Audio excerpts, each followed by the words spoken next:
Welcome to the epicenter of sports and entertainment. This is The Rude Dog Show. Now, here's your host, Rudy Reyes. How's everybody doing? Welcome to The Rude Dog Show. This is Rudy Reyes. Good afternoon, or wherever you happen to be watching. Thank you so much for tuning in. And, of course, the opener may or may not be there. I guess it depends on where you're at. And if you're able to capture the audio there. Anyway, wanted to jump right into this because this is relatively critical. The World Baseball Classic is on. Of course, everybody knows Japan just tied it up 1-1 with a solo shot to right field. And it was a low and deep ball, obviously, from the pitcher of the mound. It was just thrown poorly. I think there was a better pitch selection than that. But we're going to start off here letting you know that now Japan has tied up the U.S. 1-1 World Baseball Classic. But thank you so much. I am your humble host, Rudy Reyes. Thanks for tuning in. It's been about 20 minutes or so with me today. The show would not be possible without today's California, today's Canada A, and we are live on Twitter, Facebook, YouTube, anywhere and just about, well, everywhere. And whatever device you have in your hand, in your pocket, you have to be listening to today. And I must show some love to trophycase.app. Look, it's much more than an app. In fact, it's a one-stop shop for any and everyone who's looking for their next superstar.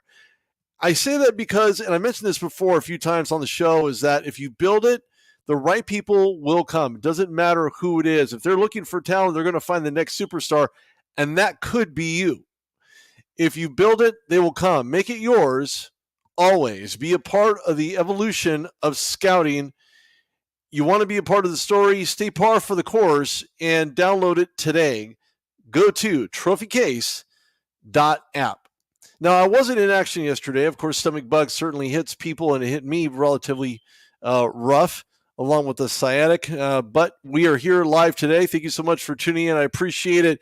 It was announced today that in the NFL, due to the Miami Dolphins and the, lack thereof professionalism, will forfeit a 2023 first-round pick, 2024 third-round pick, following investigation as to whether or not the team violated policies pertaining to the integrity of the game.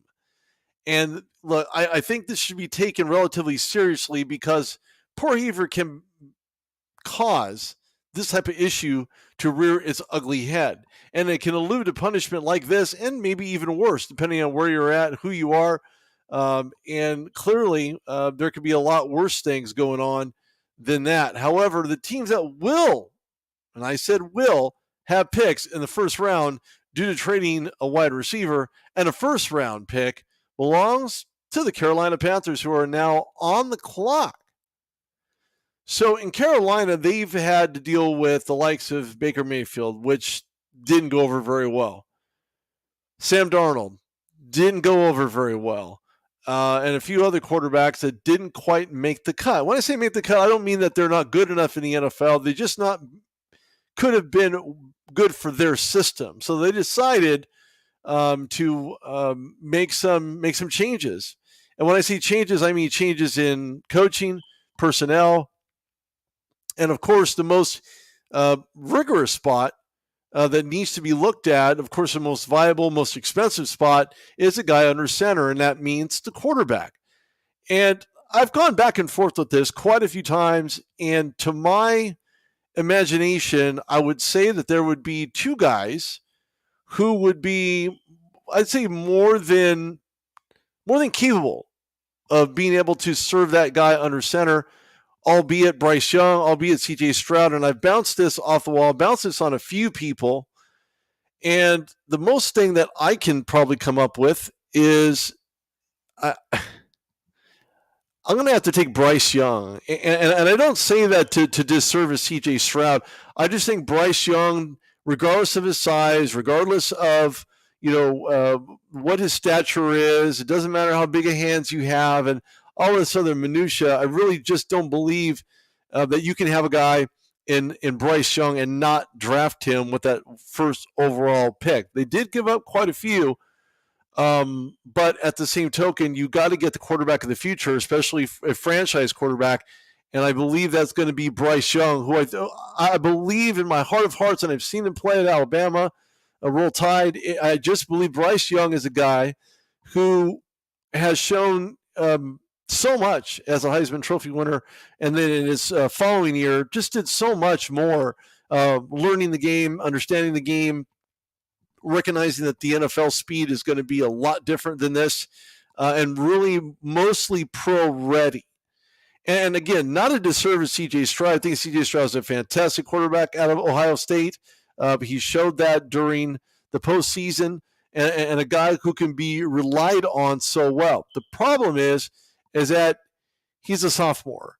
And I'm not going to say anything that, to the effect of whether or not C.J. Stroud can be the guy under center for the next team that's on the clock. But I think that when you look at his total body of work at Ohio State, I really believe that he's going to be that guy. He's going to be picked, and he's going to be picked high, probably the first, because we've seen 5 to 6 defensive linemen or defensive-minded players drafted by teams in last year's draft in Las Vegas. I think that's going to flip the script a little bit when I say that the Houston Texans, who are number 2, are going to take C.J. Stroud as their franchise quarterback, the one under center, the one that's going to do so much for this franchise. I think he would be the next runner-up as far as being pro-ready is concerned. I think they have a franchise left tackle is going to do an absolutely fantastic job protecting him on the left side. They need to do that to the same right side there in Carolina. Just by the way, signed up an extension on his contract, so he's going to be there for next at least 2 or 3 years. And I think C.J. Stroud is a plug-and-play guy. I know that they had Davis Mill, who shown nothing but fantastic play. I don't even think the Texans believe he's going to be the quarterback of the future there in Houston. But I think C.J. Stroud is a guy who's very pro-ready for that organization. And you can question the organization if you want to, but from a player standpoint, he is plug and play and not a plug and pray. Whereas there are other quarterbacks who also belong in this conversation of being someone readily available to be drafted in the top 5. And then we're going to kind of move over here, and I'm not going to say that this particular player is not looked at right now. He's being scouted pretty hard. You have other players heading into the draft. The Eagles hosted a 2023 NFL draftee to understand the system. I guess it's kind of the new thing in the NFL, at least with teams that find a way to get these guys in their system to help sell them on why they should be an Eagle, a Texan, a Cardinal, a Steeler, and whatnot.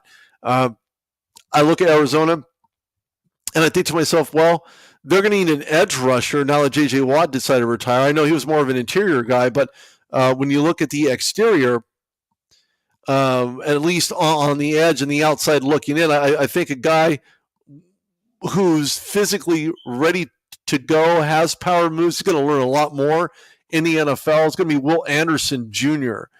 And one of those things that I really like about him is his quickness, his fastness off the ball, his physicality, being able to be a disruptor the minute that ball is snapped, someone that you really need to have as part of that linebacker rotation or edge rushing rotation. You need a guy on the opposite side as well. I don't know what side they're going to choose him to play on, maybe his natural position, but I really think they need someone to really step up. And of course, Alabama and Nick Saban certainly don't mince words when you're talking about a guy who just makes a difference and continually makes a difference. He did it at Alabama. I think he's going to Arizona. I think he's going to make a big difference there right off the bat. And a guy, again, it's a plug and play, no plug and pray.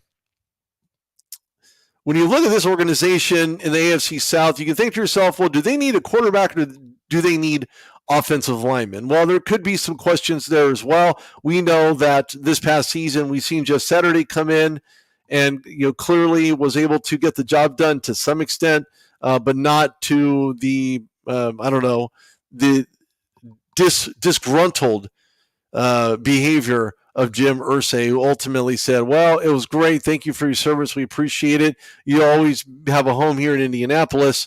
And that would be the Colts, who will grab a very sought-after guy in Anthony Richardson being a quarterback. I don't know that he's plug and play. I don't know that he isn't. I do know that watching him at Florida, he's got a very, very good IQ, a high IQ guy that can run out of the pocket, guy who can make things happen on the run when pressure gets to him, when it breaks down. I think he is that kind of guy. Whether or not he'll make the kind of impact with the Indianapolis Colts, that's hard to say. But look at it like this. They've had multiple quarterbacks who's done absolutely, nothing for this franchise. And, of course, Andrew Luck was the last quarterback who seemingly retired out of absolutely thin air. And I think they need a franchise guy. I don't know that Anthony Richardson is it, but I know that he is, he's great out of the pocket. He's great on the run. He can make things happen impromptu.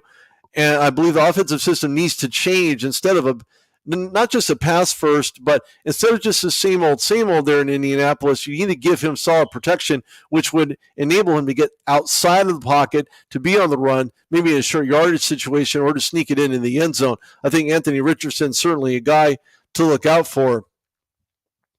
And I think he's going to fit in that offense relatively well. It's just depending on whether or not Indianapolis Colts use him in the way that he's designed to be used. Don't forget, collegiate quarterbacks, and we've seen this happen time and time again, who are familiar in a system end up getting pulled away from that system to be put in somewhere else and not have a familiar game plan associated with what they've learned in college. We've seen that with Watson, who's now in Cleveland. And I think if Anthony Richardson and the offensive coordinator can get on the same page, quarterback coach, head coach, I think Anthony Richardson could be around for quite some time there in Indianapolis. My fifth pick, I'm on the fence about this particular guy, only because it's not questioning the team necessarily, it's questioning him. And I say that because he's a junior coming out of Georgia. I know they're the two-time NCAA national champions, but at the same token, you got to look at his off-field activities, which really begs the question as to whether or not he is pro ready or if he has issues in the NFL. I think some teams and some coaches and organizations are prepared to handle a guy like this, and perhaps they are not. It just really depends on how they plan on utilizing him. And when I speak of him, I mean Jalen Carter. Jalen Carter, known to be dynamic, but he is the most talented. So do you take talent over concerns of off-field issues? You really have to weigh those out if you're in any given NFL organization. And that starts with ownership as well as Pete Carroll. So look out for that one.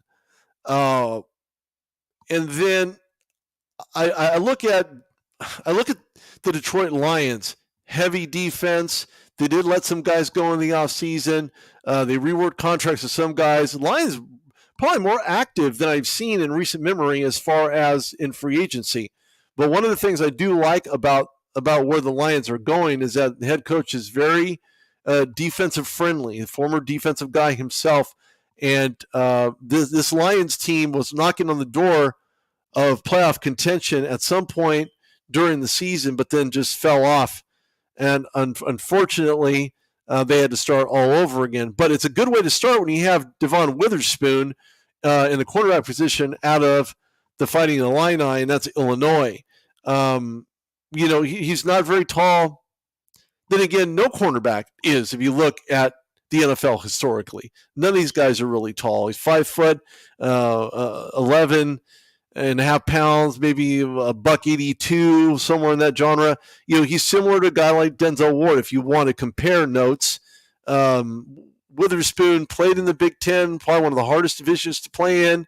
And not only does Detroit flip the script on the other side of the ball, they've added some offensive playmakers. But in the secondary, they re-signed Anzalone up front. That's going to help them in the backfield, especially with the amount of pressures. I believe they need to do some more and better, more thorough and more called often defensive blitzes in order to really make his presence known.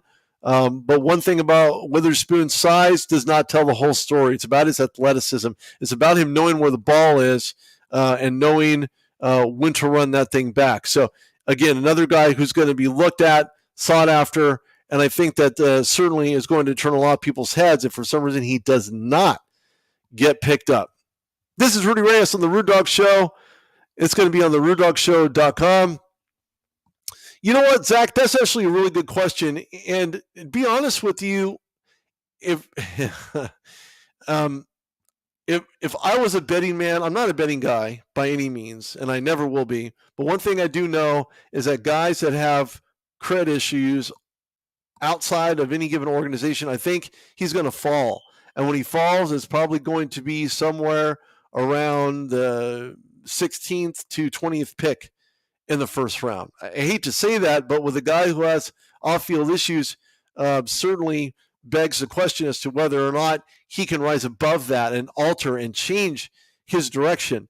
Hopefully coaching will do that. Hopefully Pete Carroll can do that.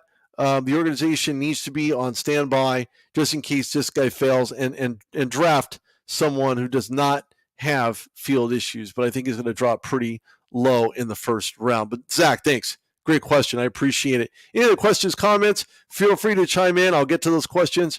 As many as I have, I will promise to get to. Again, thanks, Zach, for that input. So with that, I think that the NFL overall, when it comes to players acting poorly, players that make considerable changes in the offseason to become a better player, a better person, a better individual, certainly is something that the NFL, as well as teams locally, really need to look at. I had Daniel Martin on last week, and we were talking about how poor behavior could affect an individual, and we used a class case of Ja Morant. So that is one guy certainly needs to take the bull by the horns and make those changes. Going with my 7th pick, I'm only going to have time to get to 10, but I'm going to go to 7. This particular gentleman from, I'm not going to say an outreach school, but someone that is, he's actually, he's in a good spot. And I say this because, unfortunately, when they acquired Chandler Jones, they thought he was going to be the next coming. Unfortunately, he kind of failed those expectations. But when you have a guy in Max Crosby on the defensive side, who's a complete game wrecker in every aspect you can think of, he's going to need a guy like Texas Tech's own Tyree Wilson, whom, for all intents and purposes, the Raiders could take a quarterback. You want to have a backup guy, and they could still take a quarterback, but they have Jimmy Garoppolo, which is kind of a hit and miss as to whether or not he's going to be able to get to the next level and not cost any team that he plays for, as we've seen in San Francisco, now with the Las Vegas Raiders, games. Because turnovers will create points, and points will lead to losing. And that is what it is. And with that, the Atlanta Falcons, I think they've been missing in the secondary for quite some time now. And to be honest with you, they've been under the radar as far as draft picks are concerned. They've been relatively quiet. Free agency's provided some good talent for them, but overall, when I look at the Falcons, I think to myself, man, they need a secondary. They need an up-and-comer. They need a guy who's on point, who can do something, and Oregon develops speed. And speed kills. Speed hurts. And if you're a guy on the wrong side of the ball, that speed could kill you, and Christian Gonzalez could help make that a reality. Cornerback out of Oregon.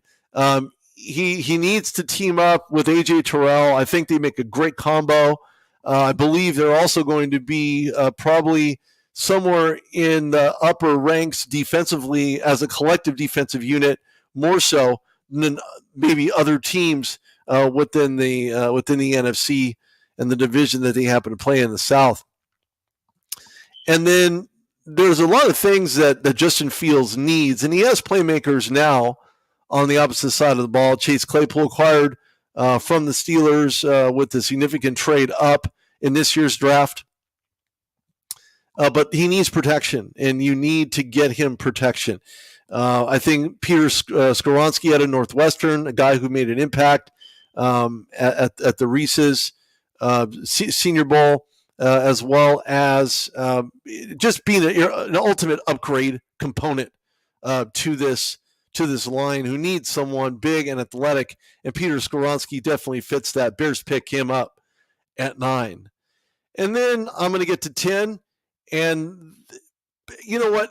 There's one thing that I know about this state, and when I say the state, you may know, you may not know. It depends on who you are or where you're from in this part of the country. But that's Lucas Van Ness. It almost rolls off your tongue like butter, but he's an edge guy playing out of Iowa. Philadelphia has just been getting plucked, one feather after another. But they say a bird of a feather picks another Lucas Van Ness altogether. And, they need stability on that edge. And I think Van Ness is a guy who could certainly provide that. He's great on the inside, great on the outside. And the fact that you have Fletcher Cox and multi-year All-Pro, Brandon Graham, another fantastic star for the Eagles, both re-signed. They're playing on one-year deals, though, and that could be where Van Ness fits the best without having to rebuild and start all over again. You add no more pieces in the 2024 NFL draft to complement Van Ness, and make sure you do your scouting, because if you do your scouting, you're going to get those right players. Of course, speaking of scouting, go to trophycase.app. It's the next evolution of scouting. It's going to be absolutely fantastic. You're going to see a lot of great things from trophycase.app. Go download it. It is free. Check it out, trophycase.app. I downloaded mine. I like it. I uploaded a lot of photos and a lot of goodness. So go check it out. This is Rudy Reyes on TheRudeDogShow.com. And with that, I will leave you guys adieu. Go enjoy the World Baseball Classic and have a great night. Thank you so much for tuning in, and we'll see you guys tomorrow.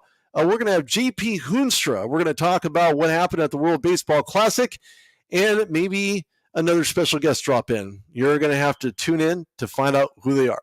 Thanks so much for tuning in. Have a great night.